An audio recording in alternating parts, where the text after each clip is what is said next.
Good afternoon, everyone, and welcome to our webinar on developing leadership, exploring your strengths, and strategies for success. We're proud to present this to members of Gymnastics BC.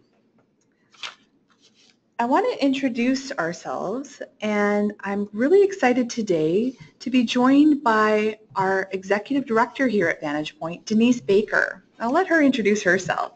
Hi, everyone. I'm very excited to be here and participating in this webinar because I'm very passionate about leadership. A little bit of background about me. I spent about 10 years at a high-tech company here in Vancouver called Business Objects, where I had amazing opportunities to develop my own leadership skills. I then moved to the Sauder School of Business, where I was Associate Dean of the Business Career Center, where I had an opportunity to manage a fairly large team of 25 people and worked with them on their leadership skills while developing my own continuously, as well as working with about 3,000 business students. So we did a lot of programming around emotional intelligence and leadership to them. And I came to Vantage Point about 3 years ago because I was inspired by the mission of Vantage Point, which is to transform not-for-profit leadership. I have to say I have a fantastic job. I get to talk about leadership every day. Thanks, Denise, and welcome.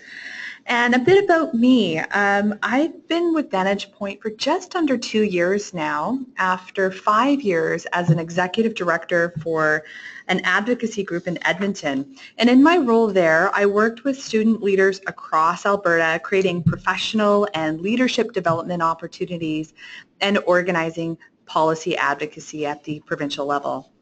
I also served for 4 years as a board member and co-chair of Edmonton's Next Gen, which is a citywide committee focused on giving voice to the next generation of leaders by connecting people, places, community, and ideas. Supporting emerging leadership is something that's really important to me, so I'm also really excited to be here facilitating this session with you today, Denise.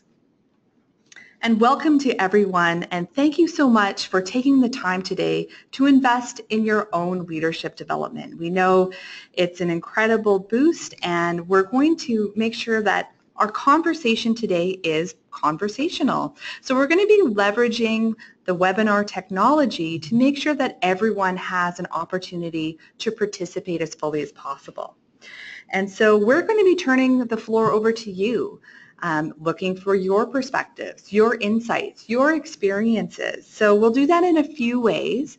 One will be through using the chat box. So I've been responding to everyone as they've come in, and this is an opportunity for you to type in your responses. We might throw a question up on the screen or share something in conversation. We're really looking for you to participate as fully as possible. So use the chat box and share your ideas.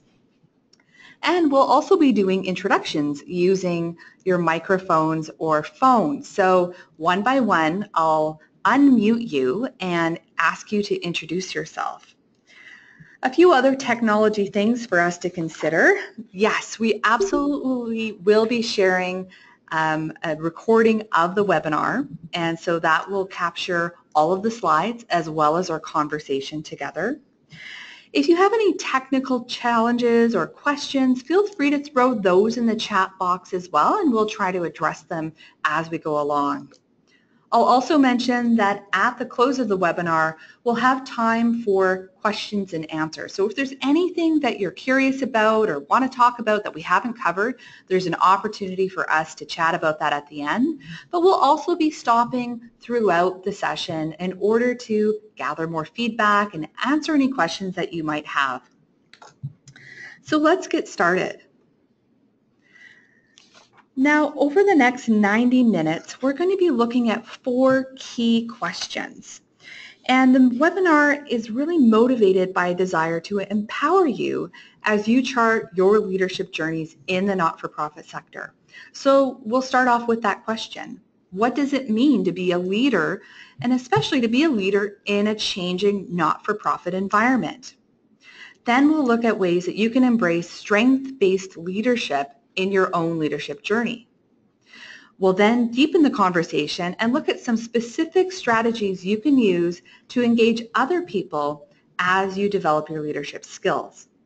And we'll conclude by exploring ways and opportunities for you to practice leadership every day. So for each of these, we're going to be looking at some key themes or trends, have a conversation to explore what your experience is at present, and open it up to questions.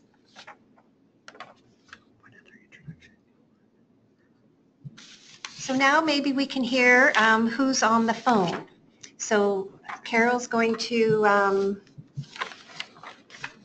Yeah, we'll hand it over to our introductions right now. Thanks, Denise.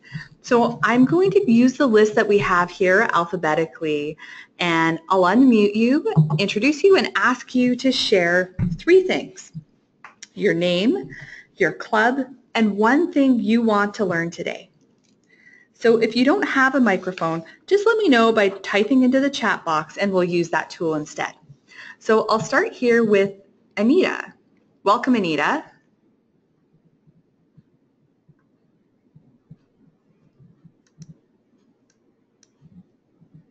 Now, Anita, if you don't have a microphone, then you can just use the chat box and share your introduction. So your name, your club, and one thing you want to learn today.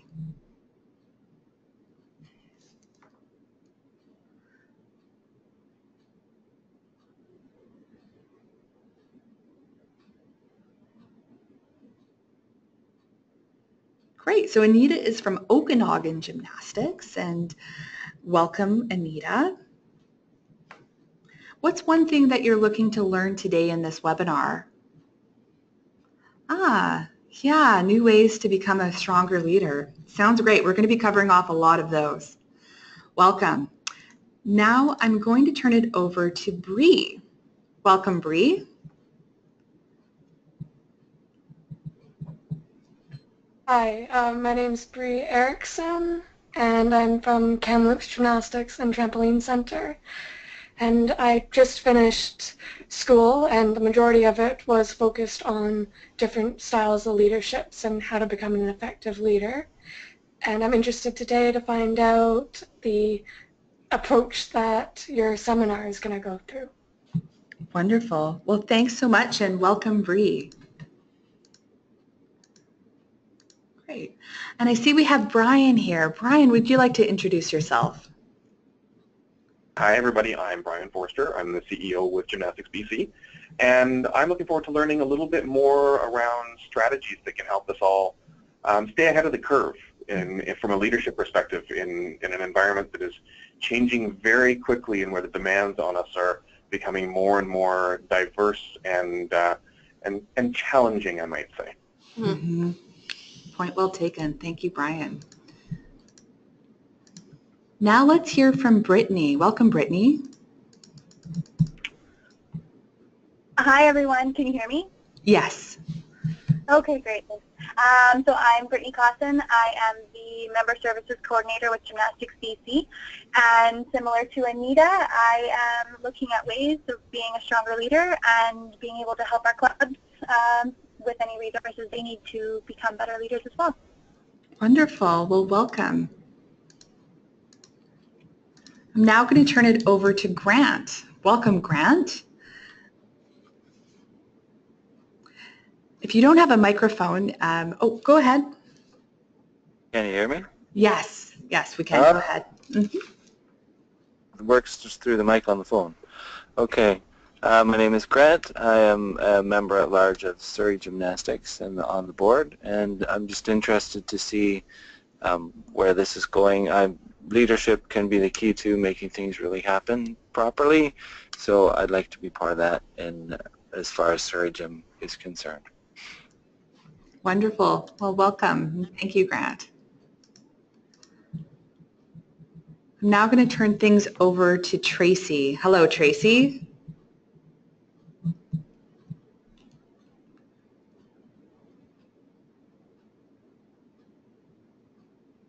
Tracy, if you don't have a microphone, you can use the chat box to share your introduction.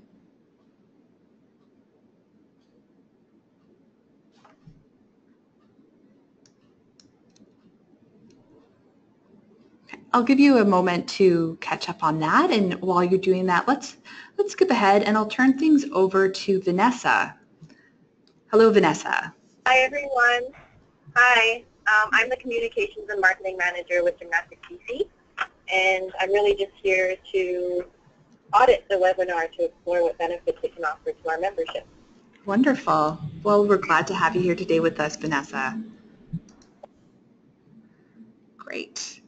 And Tracy, we'll catch up with you when you're able to use that chat box, but I want to welcome you to the webinar and encourage you to pose any questions that you would have, and encourage you as well to share your thoughts as we go along. So let's move forward. Sorry, I think I made you skip a slide, Carol. We wanted to talk about the toolkit.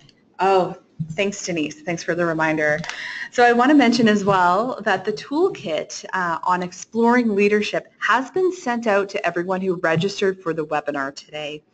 And it's a digital tool that is really a support for the webinar. It wasn't expected to be pre-reading, and we won't be going through the exercises today.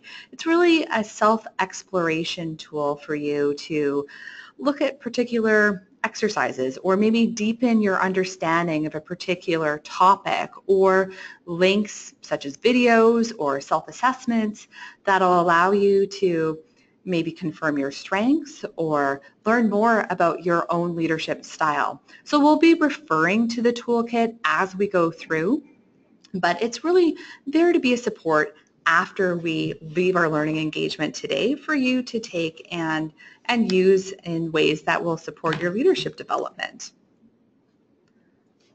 I'll turn it back now and just refer to Tracy.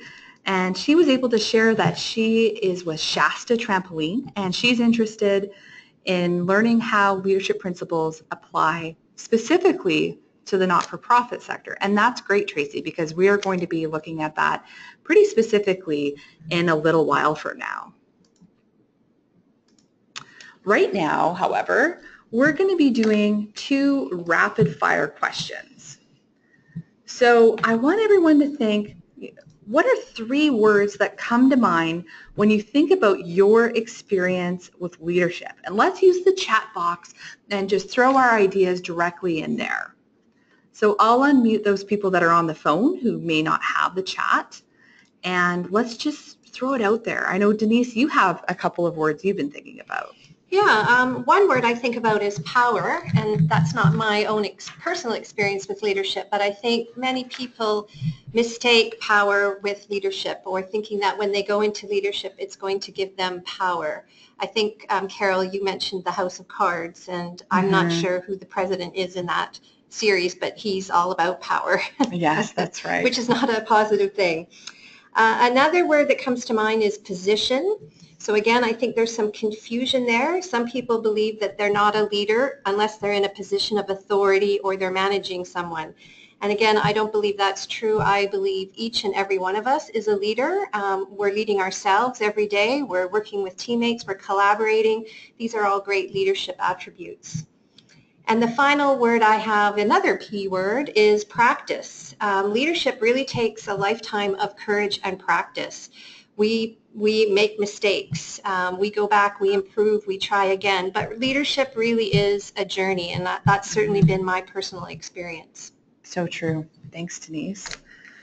Okay, now I want to turn it over to the floor and see, what are your experiences with leadership? What words come to mind for you? Throw it out in the chat box. Let's explore this.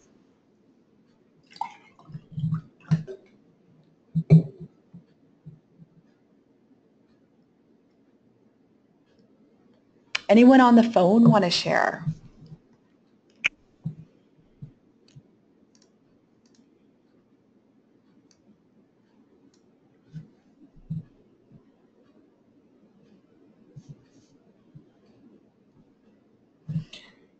Okay, well, while you're formulating your thoughts, something I'll share, a couple of words that come to mind for me. One that really strikes me is opportunity, and that means seeking out opportunities to learn new skills or connect with new people, but in some cases really having to create the opportunity myself in order to really seek out new skills and lead in unique and different ways. Another word that strikes me is ownership. And when I think about ownership as it relates to leadership, it's really about recognizing and embracing my role in my own leadership journey. It was a revelation that it's not someone else's responsibility to help me grow as a leader. It's my responsibility to myself in order to grow and in order to seek out new opportunities and connect and learn new skills. And the third word that strikes me when I reflect back on my leadership journey is the word comfortable. And when I think about when I've been the most effective as a leader or the most successful or engaged as a leader, it's those moments or opportunities where I've felt comfortable in my own skin. It doesn't mean that I haven't had to take risks or go outside my comfort zone, but it's when I've been able to apply my strengths and my interests and my skills in order to demonstrate leadership.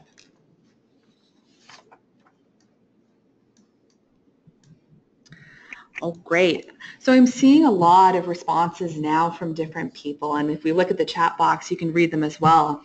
So 3 words that Bree threw out were empowerment, quiet leaders, and inspiration. That's really unique. That's really interesting, especially the piece on quiet leaders. We're going to touch on that in a little while too. Brian says engaging, dynamic, and progressive.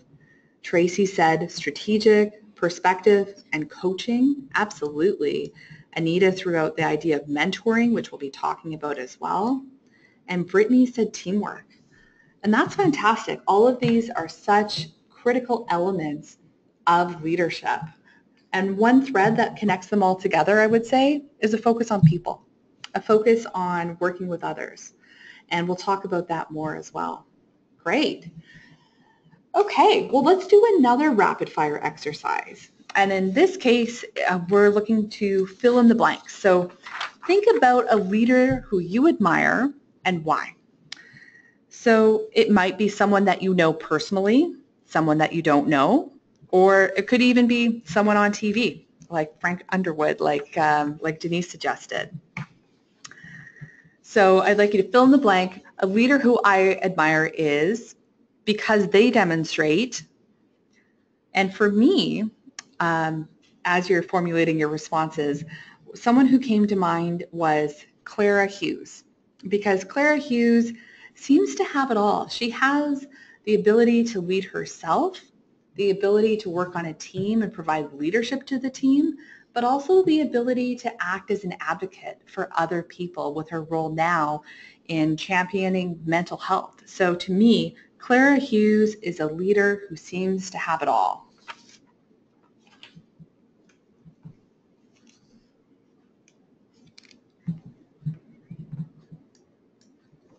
How about you, Denise? Any leaders that come to mind when you think about qualities that are really striking for leadership? Yes, I would say I really admire Sean Mitchell, who's the Executive Director of Van Dusen Gardens. He hired me at Vantage Point, and he was the board chair of Vantage Point at the time. And what I really admire about Sean is he's very honest and he's very direct, and he was incredibly supportive of me when I first started. So he gave up half an hour of his time every week to talk to me on the phone, and I got to share what I was going through, what I was feeling, my hopes, my fears, my worries at, fitting in with the team. I was new to the sector, so I would say, he really demonstrated great leadership to me in terms of support and just, real honesty. Great. That's a great example. A real life example too. Yeah. Great. Well, and I would encourage anyone who's maybe thinking about a leader, just throw that name out there, type it out in the chat box and share a little bit about what that leader demonstrates to you. What makes them an outstanding leader? I'll give you a few more moments to formulate your responses here. Carol, I can offer one on the phone if you'd like. Yeah, I'd love that. And it may be controversial because it's a political person, but It's more about the traits that he displays as opposed to the individual that I admire, and it's Barack Obama. And that is because he's genuine. He comes across as being genuine and remains true to himself. He's at his best when he's speaking what he believes, not saying what he thinks he should say. That's a great example. Yeah. Yeah, I think authenticity is another good characteristic of good leaders. Mm-hmm. Yeah. Mm-hmm. Yes, and Grant shares, leadership qualities that he admires are demonstrated in anyone with confidence, direction, vision, and integrity, and those are so key. Terrific. Okay. Anyone else looking to share an example? If one doesn't come to mind, that's fine. We'll have an opportunity to maybe come back to this a little bit later on. Okay. Great. Well, let's drive forward. So we've already heard some great ideas about leadership, and I think we've warmed up and thought about ways that we can participate. So we'll take a moment and see if anyone has any other responses to our rapid fire question, and then we'll drill further and explore what we mean by leadership. I see Anita has submitted something, and the leader that she admires is the president of the board who works with a large nonprofit, the Boys and Girls Club, who meets with you for once a week, once an hour each week, and she's honest and helps you look at things from a different perspective. And I think that's so important. We'll be talking a little bit later on about engaging other people in your leadership journey, and it's often a missed step, and it can really hold people back. So that's a great example, and I really appreciate you sharing that, Anita. Okay, so let's close that up and switch gears and think about what we mean by leadership. How has leadership shifted over the last little while? Where is it heading next, and what does that mean for the not-for-profit sector? So to start with, let's think about some characteristics that define great leadership. And we've heard about some of them and some of the previous responses to questions that we've put out there. But let's drill down deeper. What is leadership really made of? What are the characteristics that you see when you think about great leaders? So again, I would encourage everyone to throw ideas out. It might be a word, it might be a phrase, or things that you've seen. What defines great leadership?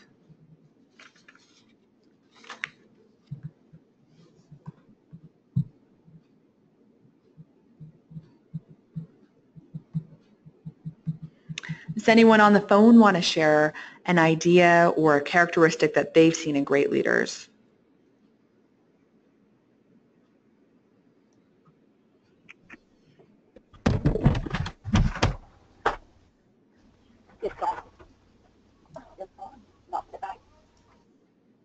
It's Brian from Gymnastics BC. I'll offer, for me, I really admire someone with determination and someone who's not afraid to take risks and admit mistakes or failure and then correct from there.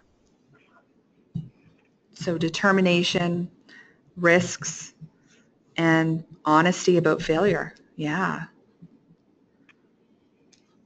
Anita has shared that honesty is also another component of that. Yeah, honesty about failure, honesty about not knowing something. Yep, about some of the difficulties of being in a leadership role, whether you're leading yourself or leading others.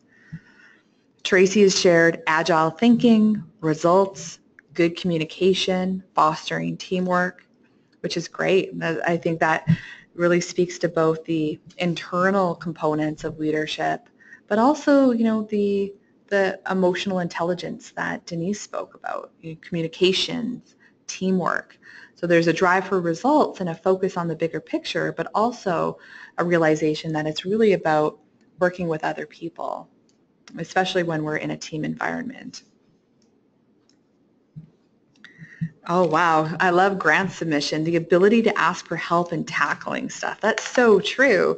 Whether it's delegation or recognizing our strengths and asking people who might have a different strength set or skill set to contribute to a project or work that we're doing, that's a key skill is being self-aware enough to ask for others to contribute. Engaging others is another great topic as well that we'll get into. Understanding differences and respecting each individual, motivation. These are awesome. Let's keep them coming.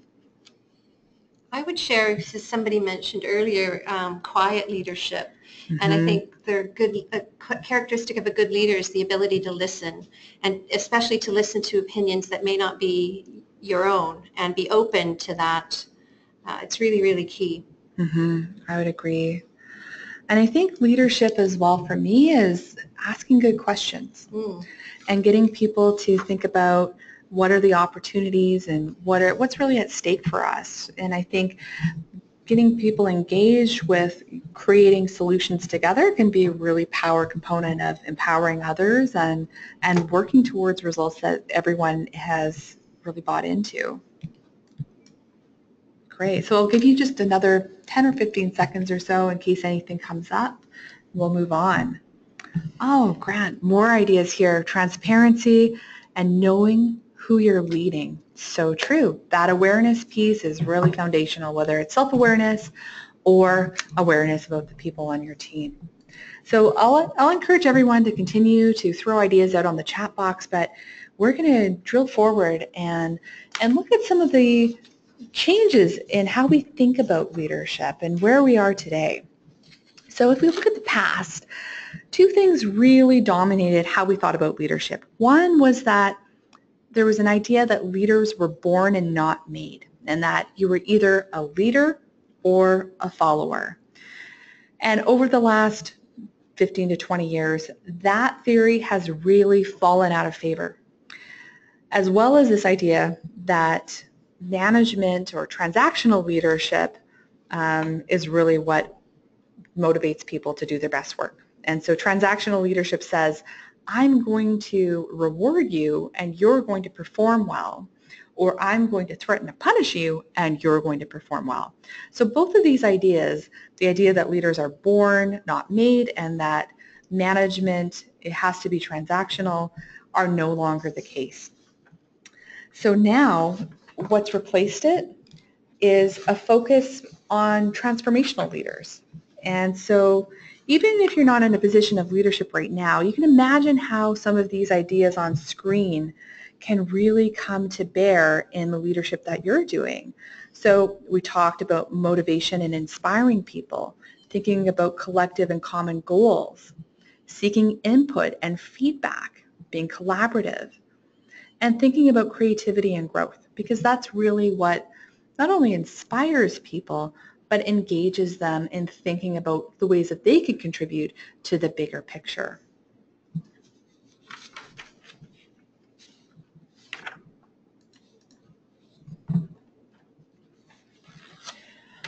Another topic that has really come to bear of late is this idea that management and leadership are opposite forces.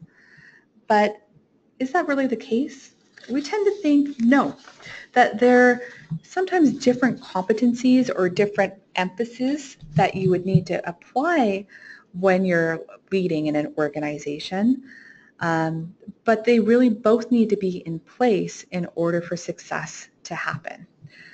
So managers tend to have more of an emphasis on results, and that can happen by focusing on planning, designing organizational structures and delegating different roles and monitoring results against the plans, whereas leaders have more of an emphasis on developing people, and whether that's developing yourself and your own leadership or developing others and teams. Yeah, I would share that I, as the executive director, I manage many things. I manage tasks, I manage activities, I manage time, I manage budgets. And again, as Carol said, that's focusing on results.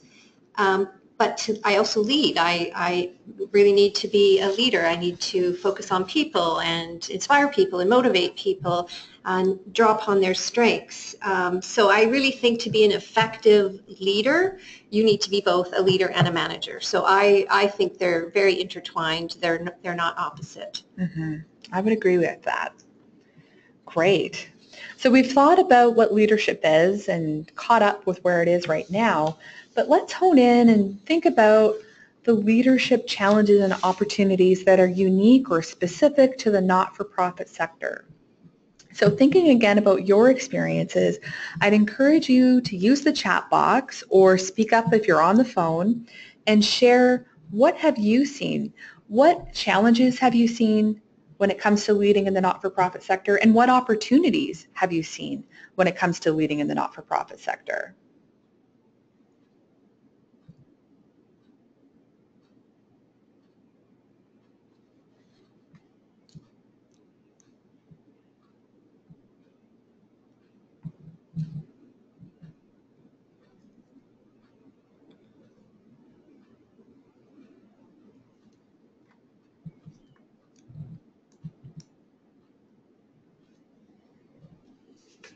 And it may be that you're thinking about your own club, or perhaps it's a volunteer experience that you're drawing on, or a board experience, or something that you've noticed in your community.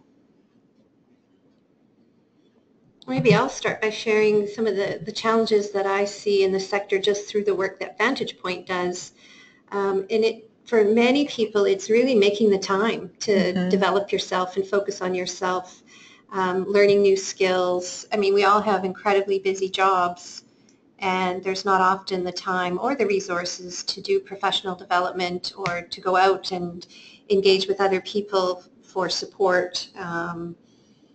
That's a big challenge I see in the sector. It's just lack of time. Yeah, that's a common one we hear a lot. Anita has shared about communication. Can you tell us a little bit more about that, Anita? Do you mean communicating in your organization or with some of the stakeholders that you work with?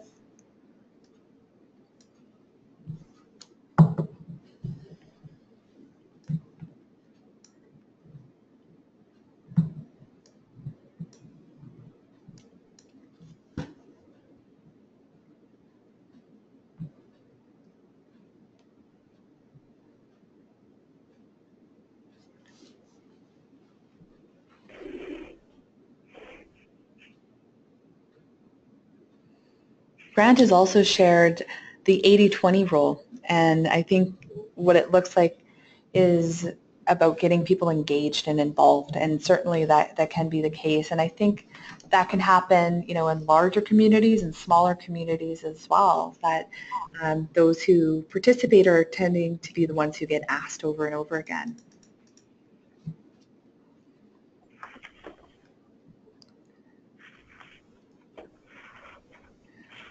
Okay. Yeah, and Anita shared more about that, working with parent groups, the staff, and a lot of other components to ensure the right information gets out in a timely manner. Absolutely. Communication is a key component of leadership, especially when we're looking to share leadership with other people and our stakeholders. So what's the right amount of information to share? What's the right timing in order to get people excited about what you're working on and involved in the way that they want to be involved? Yeah, and as Grant said too, communicating the vision with the club. That can be a big part of what we need to do, because that's often the attractor when we're engaging other people. They're there because they care about what you're doing, the change that you're making in the world with your organization. So focusing on that and holding that focus is important.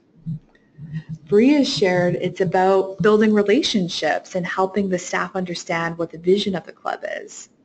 And a challenge is the amount of staff turnover. Yes, that's a pretty common one in our experience here at Vantage Point. A lot of organizations are quite small. There's not necessarily a hierarchy where there would be internal succession plans. So sometimes in order to grow as leaders, there's a need to move outside of the organization and take on new responsibilities and in a different opportunity. Grant shared as well, making the club in a community. Now I'm curious about that and what you mean by that, Grant. Is that a challenge? Is that an opportunity? Is that both? Can you expand on that a little bit for us?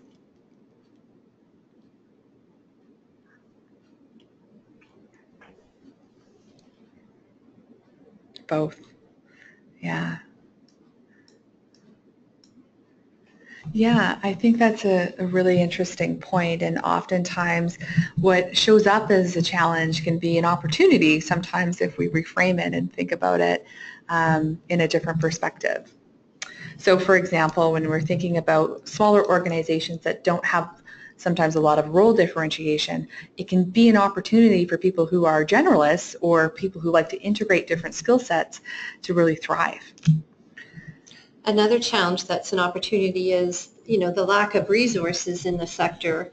And because of that scarcity, we have to be incredibly creative and flexible. And so there's lots of opportunity to try new things and to collaborate and to learn new skills. I mean, if you think about some of the smaller organizations, and the kind of societal problems that they're tackling, I mean, you really have an opportunity to make a big impact.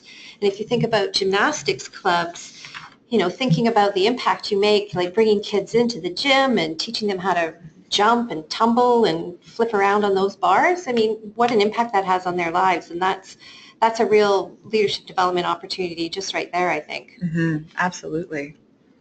Awesome. Well, I want to thank everyone for their contributions. This is a really thought-provoking conversation, and it really rolls up, I think, very well in some of the sector trends that we've been encountering here at Vantage Point. And I want to highlight a few of them as they relate to your own leadership development. And the first one is having to do with the retirements and executive transitions. So there's a lot of leadership renewal, and this has been forecast for a while now, and it's really ramping up. So you can continue to see over the next 5 to 10 years, there's going to be a generational shift, an opportunity for people to move around and take on a lot of those key executive positions and board leadership positions as well. The other element that we've been noticing and thinking about how it applies to leadership is this piece on the scrutiny around impacts, investments, and outcomes. And with that, we can think about funders maybe asking for different things or placing an emphasis on results. So it's important on the one hand to make sure that everyone on your team has an ability to deliver on those results. They have great personal and self-leadership strategies in place to be able to manage their time and manage their efforts well. But at the same time, it can also mean that there's not as much opportunity to fund core services or core programming, especially when it comes to things like staff or professional development. I think part of this as well is the not-for-profit sector needs to be really, really connected to their stakeholders. Because the more internally focused you become, the more irrelevant you will become to your community. And you really need to know what your stakeholders want and what is important to them, and that you're measuring that impact and what you're really delivering to them. So, stakeholder engagement is really part of that, how we're measuring impact and what investments we're making where. Absolutely. And that's an ongoing activity, isn't it, Denise? Yeah. Yeah. Awesome. So it's a dynamic sector, it's a changing sector, and I think for every potential risk or challenge, there are so many opportunities for things to change and for things to grow and things to flourish. And when we look at the number of organizations here in BC and the work that they're doing, the contributions to community, it's really powerful. And I think coming together as a sector and talking about that is really exciting. Okay, so now we've talked about what leadership looks like. let's drill down and talk about your leadership journey. And in this section, we'll look at where you are now and where you want to go. How can you learn more about what comes next? So I want to emphasize that at the core of leadership are some really deep questions. And those are the questions up on the screen. Thinking about where your spark is and how your unique set of talents and strengths make an impact in the world. That's where leadership really sparks from. But in order to answer those questions and discover that, it takes work. And self-awareness is really key here. And when we think about how you can discover this, we're really talking about strengths-based leadership. So here we mean leadership development is more effective when you put an emphasis on what's already working well, what you're already good at, and the strengths that you already have, rather than thinking about what's wrong, the skills you don't have, or your deficits, or your weak areas. Now, it might be that in your role, you need to be technically competent in a couple of key areas in order to perform your job, but there's always a lot of room to grow, to figure out your strengths and how to bring them into your work every day. And when you do that, you tend to excel. One way of discovering this is through a strengths assessment. And strengths assessments are really interesting because they tend to do a lot of the same things and all come from the same body of research. And so I want to tell a little story about how this all started. And it was back in the 1950s, and there was a school board in Nebraska that decided to start researching different techniques on speed reading. They thought if children could read faster, they could learn more, and they could just be so much more effective in their studies. So in order to do this, the researchers came in and did a lot of baseline testing on students and measured their speed reading abilities before they got any instruction. And then they taught the students one of 3 different methods and charted improvements over time. And so the results after about a year was that no one method actually yielded any better results than the other. Instead, what they saw was that students who were already really good readers, the fast readers, showed pretty dramatic improvements. And students who were sort of in that middle or slower speed category didn't really improve all that much. So even though it was just one case study, the basic principles are really translatable time and time again. Where you put your effort really matters, because if you're putting it in areas where you're strong, you have skill, you have strength, you're going to get more bang for your buck than if you put effort into areas where you're weak. Denise, you have an interesting story about that. Yeah, I have an interesting story about where I tried to compensate for something I felt I wasn't strong in. When I was working at the technology company, obviously there were lots of engineers working there, mostly male engineers, and I was a bit intimidated by them, and as well the company really valued that expertise. I was a marketing manager at the time. And so I thought, whoa, you know, for me to be taken seriously and for me to really thrive, I should probably learn a programming language. So this was in the boom years, and so BCIT, I think, was running an introduction to programming course every hour of every day. And I signed up rather late for the fall term, and I managed to get into a class that was Friday night from 7 till 10 p.m. So after a 60-hour work week and saying goodbye to all my colleagues who were off to the bar, I drove out to BCIT, usually in the pouring rain, to do a 3-hour class on programming for 12 weeks. I passed the class. I learned a few things, but really coding is not my strength. And did it really achieve what I was looking to do, which was really to compensate for something that somebody else had strength in. I've since learned that 2 of my strengths are strategic and achiever. So I can see the big picture and I can also get things done. And this really is the value that I was bringing to the team that I was on at the time. So when I finally, did some assessments and realized my strengths and focused on those and engaged those more at work instead of trying to, as I said, be more like the other experts. I was much more successful in my role, and I was also much happier in my role. And so it helped boost my confidence, realizing that I do have strengths that other people don't have, and that adds a mix, and that's what team diversity is all about as well. Awesome. Yeah, that's such a great example to feel comfortable in being, a little bit different and know that there's many ways to make an awesome contribution. And I think that's one of the benefits of the assessment too, is that it can help either reveal or confirm your strengths and your aptitudes. And you'll find in the toolkit there's some explanation on some of the really common assessments that you can take. One of them that looks at different dimensions of personality traits that might be great if you're working in a team is Myers-Briggs, and that can be done online, usually for free in a simplified way. And two that we would recommend that we use here at Vantage Point and some of our other leadership programs are Strengths Finder and Standout. And they're somewhat similar. You can complete them on your own online for about $15. And you'll be asked a number of rapid-fire questions on how you might respond to a given situation. And after you complete that questionnaire, you'll be given a set of results that have a lot of internal validity. And so if you were to retake that test, chances are you'd get pretty much exactly the same results time and time again. So it really does drive down into those sort of core competencies or strengths or abilities.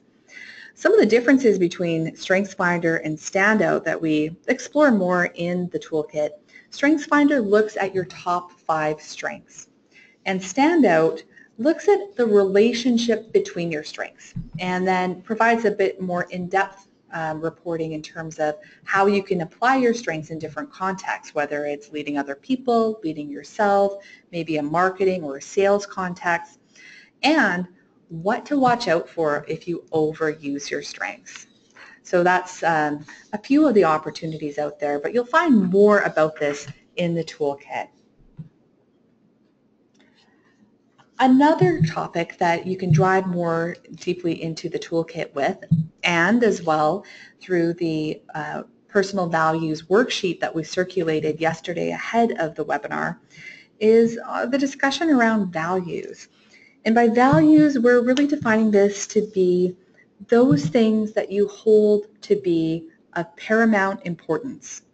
So if you think about what needs to be in place for you to feel most fulfilled, what are the non-negotiables when it comes to how you want to succeed in your role?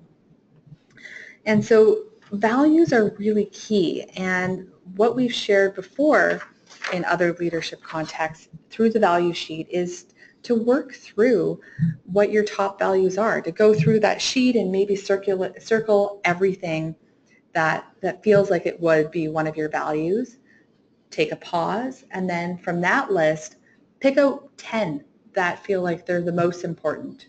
Take another pause, and then underline or highlight the top 5 from that. And an exercise like that can provide some value, and I'll share an example of that. My partner recently went through a job search, and he was thinking about, what would it look like when he would be most fulfilled at work. And I encouraged him to complete the values exercise like I described, and he did it and identified those values and wrote them down and brought them with him to job interviews, and really was very attentive to listening for those words when they came up, when other people were using them in job interviews, but also framed his questions to potential organizations around his values and thought about, when I'm here every day, will I be able to work in alignment with my values? And, it was a great filter. He turned down some opportunities where it was clear that there wasn't a value alignment and said yes to one that did have that value alignment, and he's been really enjoying work ever since. So there's lots of ways of putting that into practice in your everyday. And some of the other questions that you might want to consider when you're exploring and confirming your values is to think about how it shapes your career decisions right now. And how important is it for other people that you work with to know your values? And what other strategies might you want to consider to make sure that you're living in alignment with your values? So again, thinking about the toolkit and what you'll discover in there are opportunities to reflect on your values, more information about personal strengths, and then some opportunity as well to reflect and validate on your successes. So this can be something that supplements doing an online assessment, or it might be sort of the starting off point when you're looking at your own leadership. So I want to pause here quickly for a few moments and just turn the floor over to you if you have any thoughts, questions, or comments about strengths, values, or other topics that we've covered so far.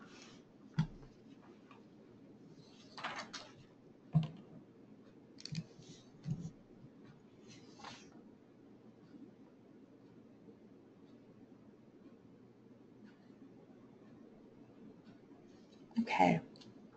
Well, feel free to put them out in the chat box. Seeing no questions right now, let's move forward to the next section, which is about involving other people in your leadership journey. And in this section, we'll look at questions considering where you are right now when it comes to involving other people and where you might want to go. So let's think about this metaphor. Imagine your leadership journey is like paddling a canoe.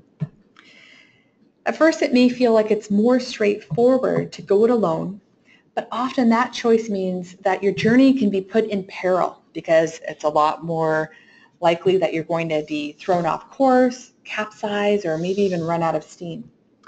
So when we think about our leadership journey, we need to remember that even if the work that we do feels isolating, and maybe you feel like you're the only person in the world who has your particular role or who does what you do in the community, it rolls up to be a bigger contribution, and involving other people in your canoe, inviting them in, can help you stay on course and get to where you want to go faster. Connecting people to other leaders is really powerful. And that happens at all levels, whether you're an emerging leader or a more seasoned leader. Denise, you're part of a network of leaders, aren't you? Yes, I belong to an executive director women's group, and we meet about once a month for breakfast at a local cafe. And it's quite informal. There's no set agenda. It's a place for us to share our challenges, share our fears, ask questions, talk about different situations, and the topics we have ranged from, HR situations to compensation questions to managing board members to plumbing. It was funny, one week, I think three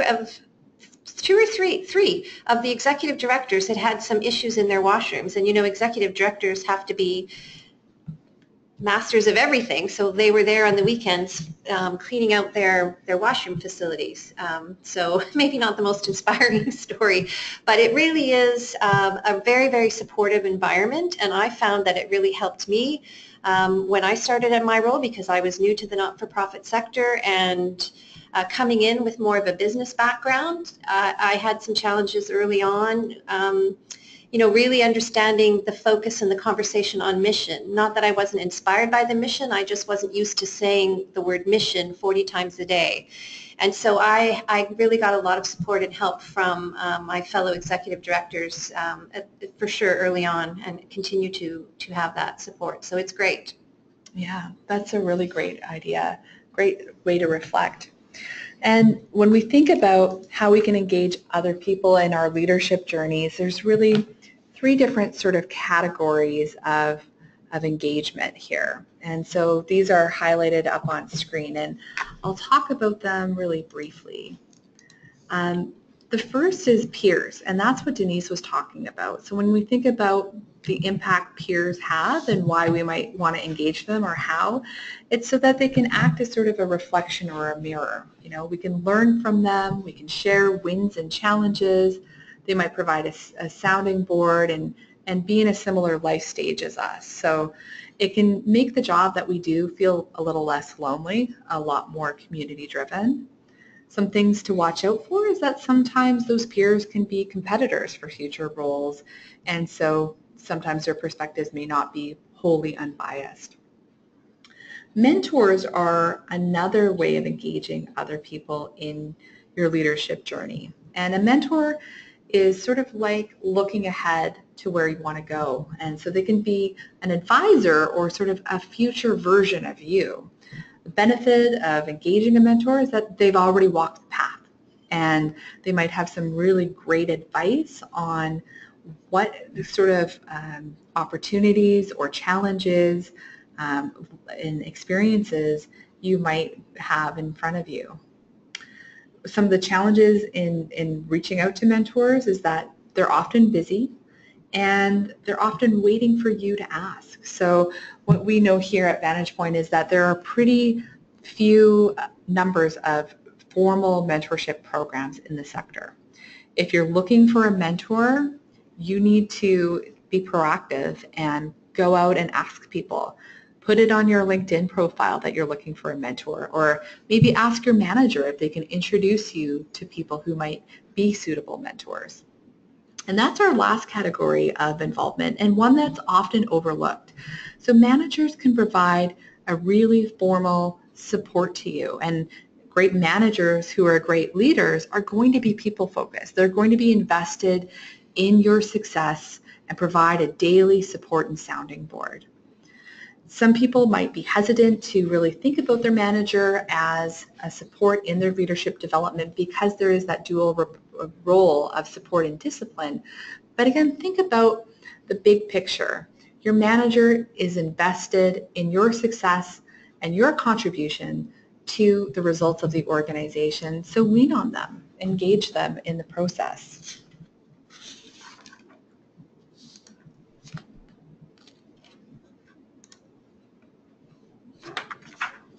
Let's talk a little bit more about mentorship. We have this quote here on screen about mentors, and I want to explore it more because the value of mentors is sometimes overlooked because it doesn't feel as accessible sometimes unless we have a formal program. But there's a lot of ways of engaging mentors, and I'm going to turn the floor over to Denise because she has a lot of experience about mentorship. Yeah, thanks, Carol. I saw a stat once that said 85% of leaders attribute to having a mentor to their success in their roles. And I benefited, and I didn't even know that this woman was a mentor because when I was young in my career, I didn't go to university right after high school. I got a job in a women's clothing kind of empire in the head office. And this woman took a shine to me. I was 19 years old, pretty green, and she gave me some advice that I just, it changed my life almost. She told me that I should never tell anyone I knew how to type. And these are the days before computers, so we were typing up memos and things like that. And that really was one of the only entry-level jobs for young women that didn't have much of an education as I did at the time. And I said, well, that's very interesting. Why? And she said, because that's all you'll ever be asked to do. And just the belief that she felt I had something else to offer really made me think differently about myself and what my future could look like. So that's just an example of somebody who's just sort of giving me some advice and some support in a non-formal role, and what a difference that made to me. I mean, I still remember that advice many, many years later. So in terms of mentors, there's formal relationships and formal mentor programs. Carol mentioned there aren't that very many in the sector. I'm actually a mentor now in 3 different mentor programs that are formal mentor programs. But the benefits, whether it's formal or informal, are really can be really powerful. You've got somebody that's a trusted advisor that's really committed to you. You can bounce ideas off of them. You can ask them for advice. They'll be truthful with you. They'll be your cheerleader. You can learn from them. And as a mentor, I learn from my mentees as well. So it's a very reciprocal relationship. And so if you're thinking about, you might want to think about finding a mentor or, a kind of an advisor. I've got a little bit of advice. So just don't go out and ask somebody, can you be my mentor? I mean, you need to be a bit more strategic about it. First of all, be really clear on what your goals are. Are you looking to develop a certain skill? Are you looking for maybe a different role or a different career? What's your timeline? Are you looking for support for 6 months, or do you think it would take longer than that? You need to be clear about this so that you can be more strategic in finding the right person. So how do you find somebody?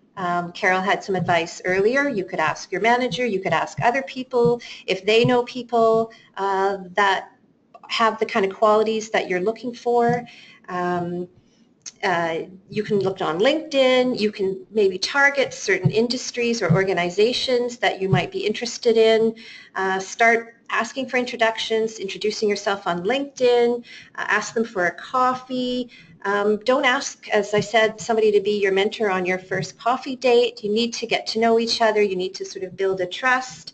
I would suggest, maybe mentioning that you were looking for some advice and then going back, and if you think that person might be interested in supporting you and that you liked them, you could then do a nice formal email introduction to the idea of them possibly being your mentor. And again, be specific about what it is you're looking for, that the mentor should never have to guess what your goals are. It really is your responsibility to manage that relationship and to ensure that relationship is successful. So the more specific you can get, the better.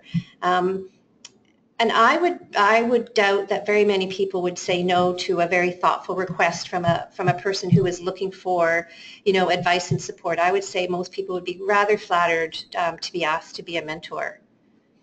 So that's just some advice I have around mentoring. That's awesome. That's really helpful. And Denise, would you say that, mentoring works better in a face-to-face context, or could you do mentoring over the phone or remotely? You can absolutely do mentoring over the phone remotely. When I was at the Sauder School of Business, I actually managed the MBA mentor program, and at one point we had 78 mentor matches. And we did have students who were looking for careers in Toronto and in Asia, so we did fix them up with people in those locations because they could provide more relevant career advice. It's a little harder to develop that relationship over the phone, but now there are webcams and things like that, so you can see each other. But it's certainly possible. It certainly is possible to do it remotely. Great. That's great advice. Thank you.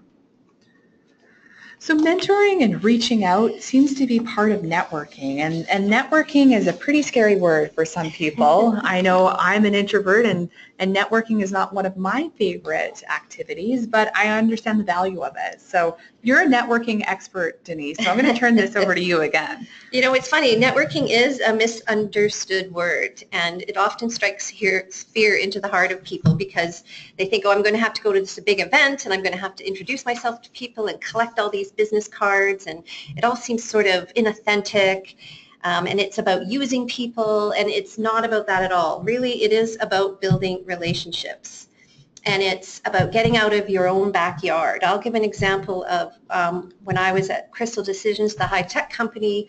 I was there for 10 years, and I had a lot of connections inside my company and with the business partners that we worked with in San Francisco. But when I realized I was ready for a change, which meant, probably to a new sector, I had no network outside of Crystal. So I couldn't go and talk to anybody about careers in the healthcare industry or careers in banks or careers anywhere else. I really neglected that part. So I would say on your leadership journey, making connections outside of your gymnastics club, making connections outside the sector is really, really important because you'll learn about different industries, you'll learn about the city, what's going on in the business world and the other not-for-profit sectors. It's really, really, really important. The other thing I will say is I think, and I'm an introvert as well, so I had to get over a lot of networking fear.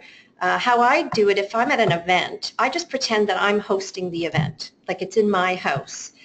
So then I have an obligation for other people to have a good time. Mm-hmm. So by thinking of it that way, I can go over and introduce myself to someone who might be standing alone and is probably feeling just as awkward as I'm feeling standing alone. So that's one little trick. The other way to network is through information interviews, which is what you mentioned. And so this means, again, reaching out to people, asking other people to introduce you to people that might be interesting or have a perspective on an area you're interested in. sending them an email, asking them for a coffee, again, being pretty specific about what you're looking for. Maybe you're wanting to do an information interview because you want to learn more about the role that they're in and how they got to where they were, and what kind of skills they needed to develop to achieve the position that they're in. And again, I would say that it's 9 times out of 10, somebody will say yes to an information interview if it's polite and it's specific, and if it's not really putting them under an obligation that you're actually posing it as a job interview. So if it really is truly an information interview about expanding your network, I think that's a really good thing. The other thing I will say, and this is from my years of working with students, is be grateful and send a thank you note after you meet with them. So often that's forgotten, and really it's really very important. These people have given up 15 minutes, half an hour of their time. They've shared their knowledge and experience with you.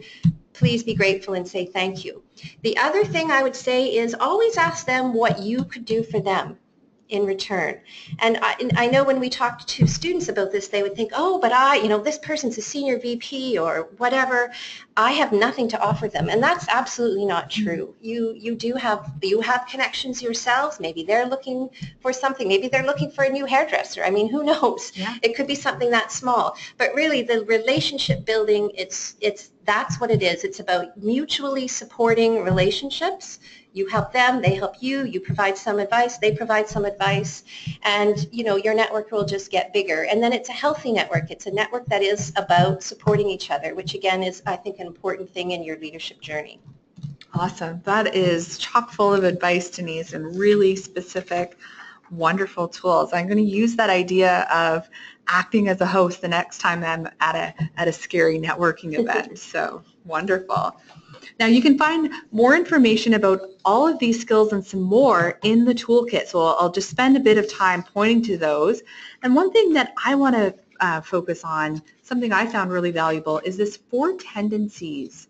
And this is a quiz that comes from Gretchen Rubin, who's all about the power of building habits and focusing on your everyday. And so this 4 tendencies quiz looks at how you can engage others in building habits. It asks some pretty simple questions to help you figure out, are you more accountable to yourself, to others, to both, or to no one?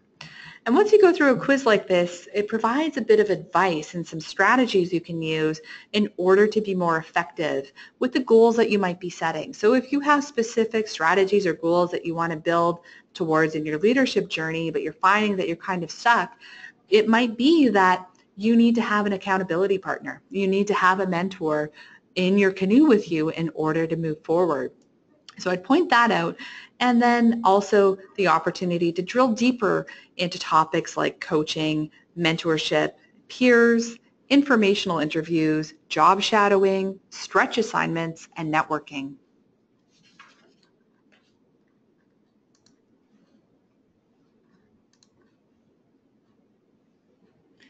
Now we're going to switch gears again and talk about leadership at every level. And this is really about putting leadership into practice today. So we're going to talk about ways that you can exercise leadership right now. So I'm going to turn things over to you again and ask a question. So thinking about your current role, where or how do you exercise leadership right now? So again, throw your ideas into the chat box. It might be something really big. It might be something really simple. If you're on the phone, feel free to pipe in, and let's get the conversation going.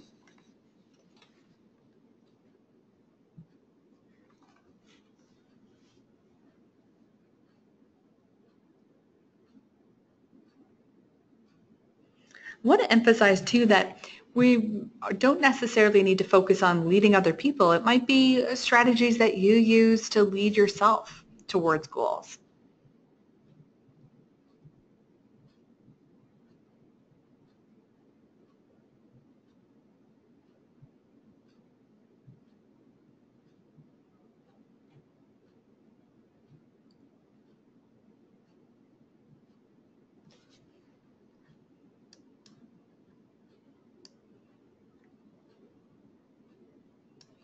We'll give everyone a few more minutes to to put their ideas into the chat box. And I'll just think about earlier on in my leadership journey when I wasn't in a position of any formal authority, one of the things that I volunteered to do was to chair meetings and lead the meetings. And that was a way for me to practice some of my leadership skills and grow.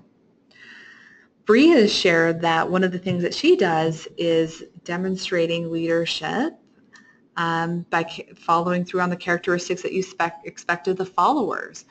That's a great one. It's really about modeling the behavior that you want in your organization. Tracy says that she tries to ensure that our group is aware that whatever they're working on fits with the overall goals, strategy, and perspective. And this helps decide what action or plans we should focus on. That's a key one, acting as that sort of connective tissue or through line, so you can see, well, how do the things that we do every day contribute to the big picture, to the big impact that we want to make in the community, and that's a really awesome one. I'll turn things over to anyone on the phone who wants to share. What are ways that you exercise leadership right now?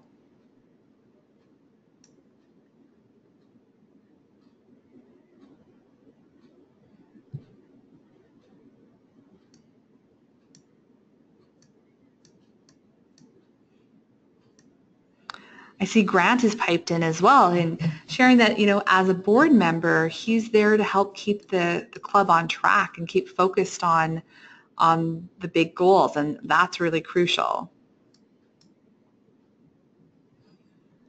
Here's another idea from Bree, and leadership for her is knowing how and when to switch roles between being the leader and the follower. Yeah, that's a really key one. So often in a not-for-profit, we're wearing different hats and we're sharing leadership with other people in our organization. So being able to sort of be flexible and nimble and responsive to that really can help things go more smoothly.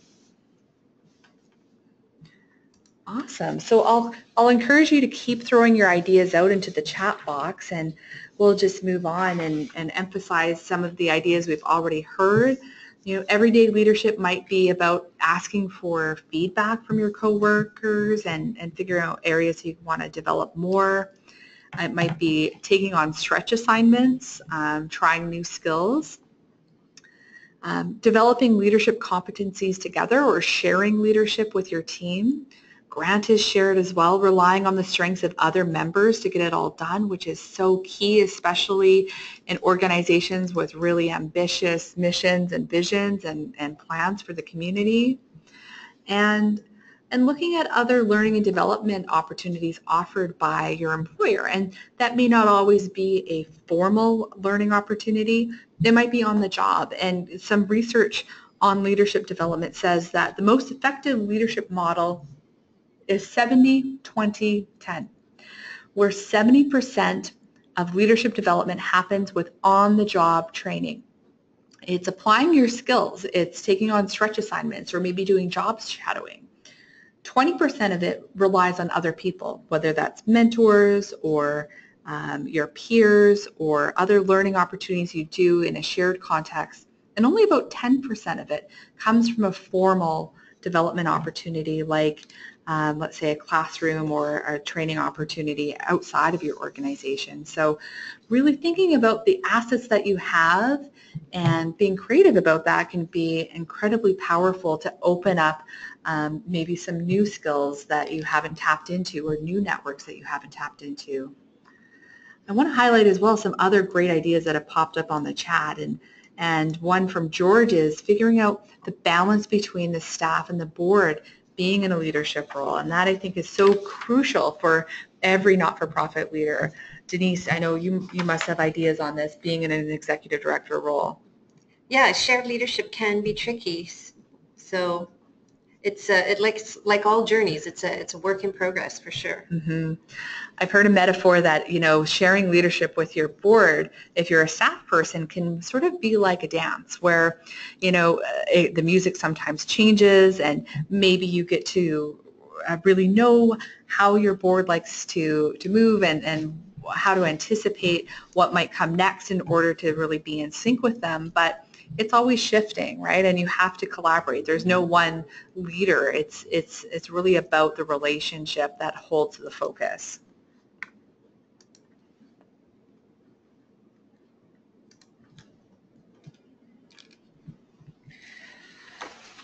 A component of leading every day and putting leadership into practice is an idea called leading beyond authority. And you might have heard of this as leading without authority, or a connected term is managing up. It's really about thinking about the big picture and your ability to contribute to results and impact. So there's an organization in the UK that does not-for-profit leadership development, and they define leading beyond authority as really what happens when you're leading, but you don't have a direct mandate to manage, let's say, a budget or resources or other people. It's about leading with influence rather than leading with power.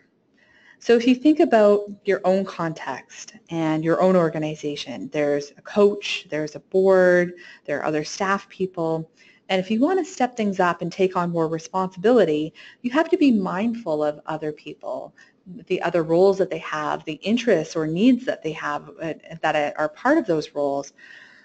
But the emphasis is really that you can't rely on other people to necessarily give you permission to be a leader or to make you feel engaged as a leader.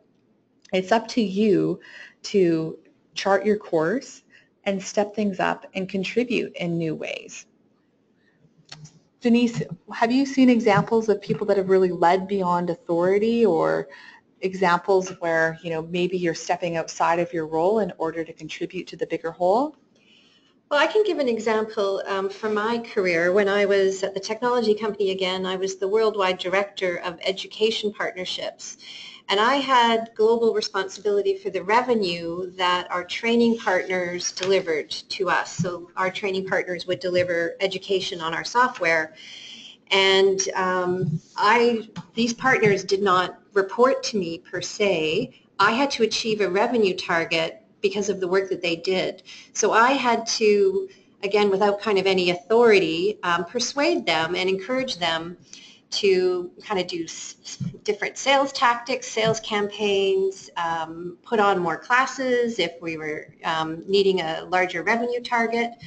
And how I did that was I really put myself in their shoes and was there as a support for them. So it wasn't like I said, I need you to do this because I have this goal. It is what are our shared goals? What is in it for both of us to collaborate and work together to achieve better results? And I was fairly successful at this role, and it really, again, was down to building really good relationships, really trusting relationships with that shared goal in mind. Yeah, I think that's a great point, that leading yourself or leading others really does come down to that set of skills, focusing on communication, self-awareness, emotional intelligence, and focusing on getting people motivated to that bigger picture. So thinking about the ways that you can contribute to that and make life easier for others is a great way to move up in leadership. So I'll leave this and just emphasize again that there is more information in the toolkit, including a link to an online free quiz from Common Purpose where you can discover more about your own ability to lead beyond authority. Now let's talk about volunteering and the way that volunteering can contribute to leadership development.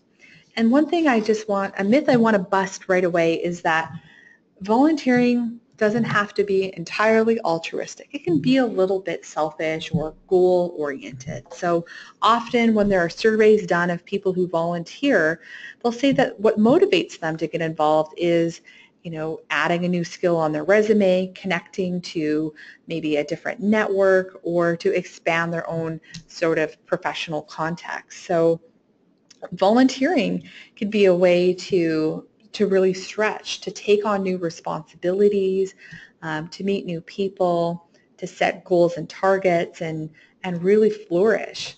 So I want to pose again a question to the group and think about the specific leadership skills you might develop from volunteering. So I'll throw it over to you and encourage you to put your ideas out into that chat box, and we'll reflect on those and have a bit of a deeper conversation about volunteering.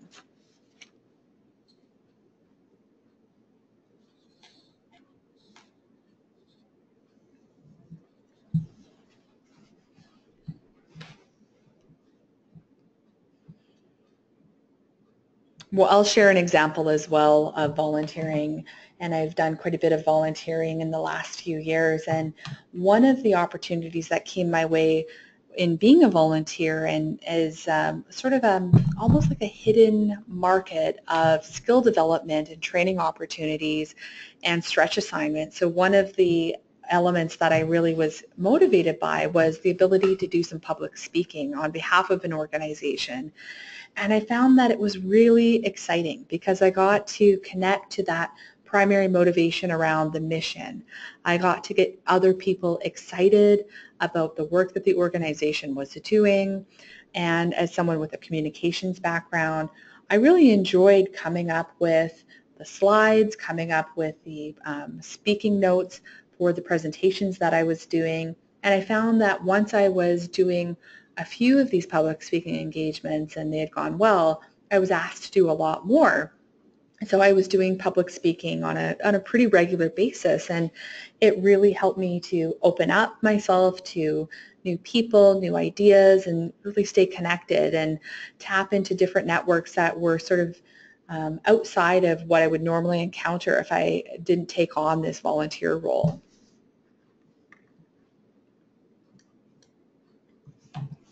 Okay. So I'd encourage people to share their ideas about volunteering and the benefits. And certainly when we think about volunteering and maybe taking on a specific kind of volunteering, a board role, you might develop new leadership skills like financial literacy, organization, some strategic thinking skills, teamwork, conflict management, decision making, risk assessment, and the list goes on. So when we think about what's required of you for success in this area, it's really about being open to new experiences, but also being proactive. One thing I'll share is that there are a number of websites out there, including Vantage Point's own Go Volunteer website, where you can search for volunteering roles, specifically skills-based volunteering, which is really growing as a way of contributing to an organization. And before we move on, I'll share a contribution from Tracy, and she said that her specific goal is to learn effective ways to motivate membership. And so it's about helping her own work and looking at motivations from other people in their own development and interests. So again, a real strong team focus, and volunteering can really do that. And Grant has shared as well that when you remove financial gain from motivations, it makes you share the real goals with others that you volunteer with. And I think that's really interesting and really crucial, because it's something that is an undercurrent that threads together our whole sector. You know, when we're thinking about volunteering, we're thinking about people that are making the choice to be part of the organization and contribute to its success. So volunteering can be an incredibly powerful resource for ourselves and for ways of connecting and growing together. Awesome. Okay, and so before we wrap this section up, I'll mention again that the toolkit does have more resources on everyday leadership, including volunteer roles, leading beyond authority in that quiz I mentioned, how to look for stretch assignments, managing up, and other formal professional development. So that concludes all of the content that we wanted to cover today, and we do have a few minutes left here to answer any questions that you might have, or to maybe go through and identify any next steps that you're interested in taking, a commitment to change that you're looking to make after this learning opportunity. So let's start with any questions that you have. Looking back at the list of topics we wanted to explore at the beginning of the webinar, and I think we've talked about strategies to become leaders, how to strengthen our clubs, how to contribute to the community. Are there any other questions that have come up after you've gone through this webinar? Anything specific to maybe one of the topics that we've discussed, or new questions that might have sparked in your head? I'll give you a few moments to type that into the chat box, and also encourage anyone on the phone to feel free to ask any questions that they might have.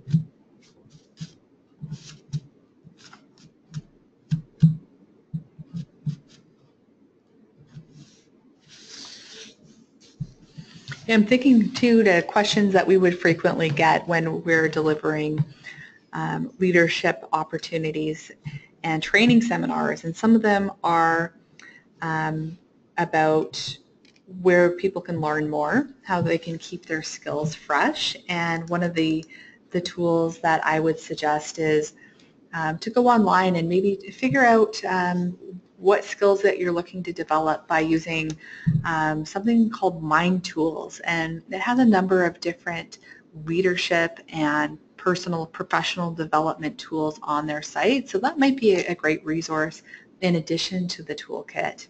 Another one as well, if you're looking for more insight into specific leadership competencies or themes, are TED Talks.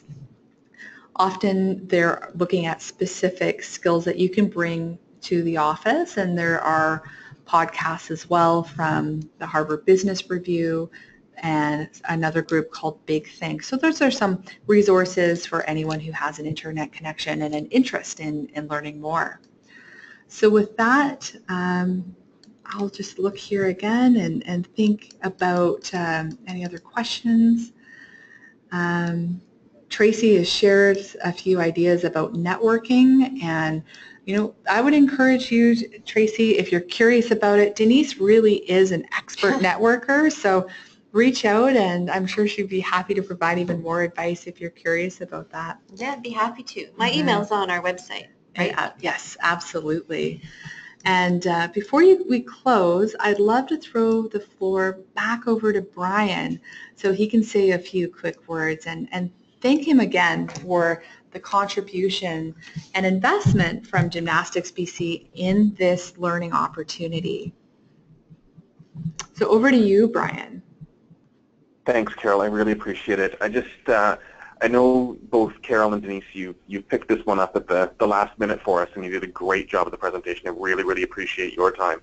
And to all of the clubs that have taken part, I really hope you found benefit. I've certainly taken away a number of good pieces here, and I really hope that you can share this with your colleagues around the province. We will be putting this up on the webinar on the website, so that those who weren't able to actually join us today can still gain benefit from reviewing it. And we're going to keep on doing this. This is an investment in club development and club growth, and we really need your help in spreading the word. And if you have comments that you'd like to send along, please do that. There will be a survey that'll go out and some feedback that we're going to solicit from you. And we're in this with you to help make everything better across the province. So I appreciate your time and engaging in it, and I look forward to you guys taking part in the future as well as more of your calls. A big thanks to everybody on the call, and a big thanks to Carol and Denise. Thank you. Thank you, Brian, and thank you for your investment. It's a really tremendous one. Mm-hmm. Yeah. Yeah, so I guess that's adieu. That's it. Well, thank you so much, everyone. Really appreciate all of your great ideas, your comments, and your suggestions. As Brian mentioned, we will be circulating a copy of the slides, another copy of the toolkit, a survey, and the recording. So you'll have a lot of resources to walk away with, and I hope that you take them, explore, and start putting things into practice. Thanks again for taking part in this learning opportunity, and please check your emails for the next one that's coming up later this summer. Thanks again, and bye for now. Thank you so much. Thank you.